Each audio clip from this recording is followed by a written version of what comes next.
സ്വല്ല് തന്നെ കാണാം. ദൈവം ഇതേ സ്വല്ലി ഓടിക്കോ.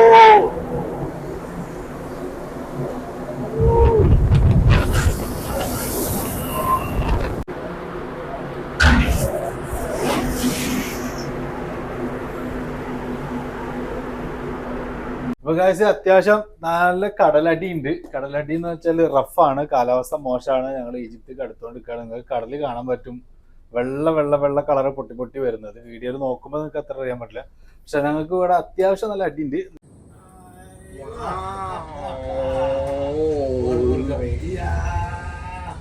ഇതിന്റെ ഒരു ഫീലിംഗ് നിങ്ങൾക്ക് മനസ്സിലാവാൻ ജസ്റ്റ് ഇതാ ആ ഫോർവേഡിലെ മാസ്റ്റ് കണ്ടോ? മാസ്റ്റ് കണ്ടോ നിങ്ങൾക്ക് മനസ്സിലാവുക? ആ ഫോർവേഡിലെ ആ തൂണ് പോലെ നിൽക്കുന്ന സംഭവം കണ്ടോ? ഇത് കടൽപ്പരപ്പ്, അത് ആകാശത്തിന്റെ പരപ്പ് ഇട്ടാ. ജസ്റ്റ് നോക്കി നോക്കിയാൽ നിങ്ങൾക്ക് രണ്ടും അടനടാ എത്ര മീറ്റർ ഉണ്ട്. ആ സാധനം മൊത്തത്തിൽ ഒരു 10-15 മീറ്ററോളം ഉണ്ട്. അതിന്റെ പകുതിയോളം കണ്ടോ താഴത്തോട്ട് പോയി അടുത്തതേ പോകണം. 1 2 3 4 5 മീറ്റർ മാക്സിമം നമുക്ക് എണ്ണാം. അത്രയും അടിയുണ്ട്. നമുക്ക് പോവുക വരിക ഇങ്ങനെയാണ് നമ്മൾ പോയിക്കൊണ്ടിരിക്കണത്. ഞങ്ങൾ 10 നോട്ട് സ്പീഡിലാണ് ഞങ്ങൾ പോയിക്കൊണ്ടിരിക്കണത്. പക്ഷെ ആകെ കണ്ട 3.6 5 നോട്ട് ഇങ്ങനെയൊക്കെയാണ് നമുക്ക് ആകെ സ്പീഡ് കിട്ടുന്നത്. അപ്പൊ കണ്ട നിങ്ങൾ 5 മീറ്ററോളം നമുക്ക് അടിയുണ്ട്. 5 മീറ്റർ എന്ന് പറയുന്നത് അതായത് ബീച്ചിൽ പോയി നിൽക്കുമ്പോൾ ഒരു 5 മീറ്റർ ഉയരത്തിൽ ഇങ്ങനെ തിരമാല വരുന്നത് ഇങ്ങനെ ആലോചിച്ചു എങ്ങനെ ഉണ്ടാവും. ആ ഫീലിങ്ങിനാണ് ഞങ്ങളിപ്പോ പോയിക്കൊണ്ടിരിക്കുന്നത്. 2 ദിവസമായി അടി തുടങ്ങിയിട്ട്. ഇന്ന് കുറച്ച് കൂടുതലുണ്ട്. 2 ദിവസം എന്ന് പറഞ്ഞാൽ 2 മീറ്റർ 3 മീറ്ററോളം. ഇന്ന് 6 മീറ്റർ 7 മീറ്റർ 5 മീറ്റർ ഒക്കെയാണ് അടി കാണിക്കുന്നത്. നല്ല രസമുണ്ട് എന്തായാലും പോവാന്.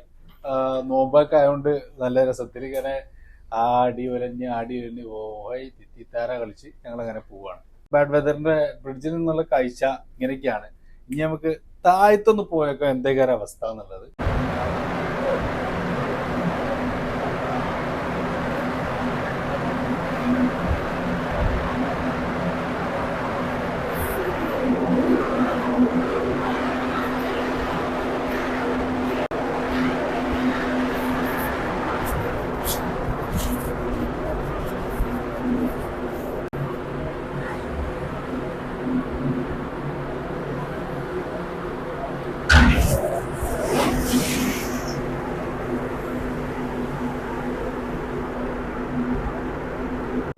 നമ്മളിവിടെ കപ്പലിന്റെ ഉള്ളിലൊക്കെ ആകെ വെള്ളം നിറഞ്ഞ് ലാഡർ വേസ്റ്റിന്റെ ഇത് മൊത്തത്തില് കണ്ടാ എത്ര ആഴത്തിലാണ് വെള്ളം വരുന്നുണ്ടോ?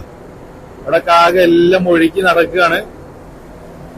സ്വല്ല് തന്നെ കാണാം. ദൈവം ഇതേ സ്വല്ലി ഓടിക്കോ.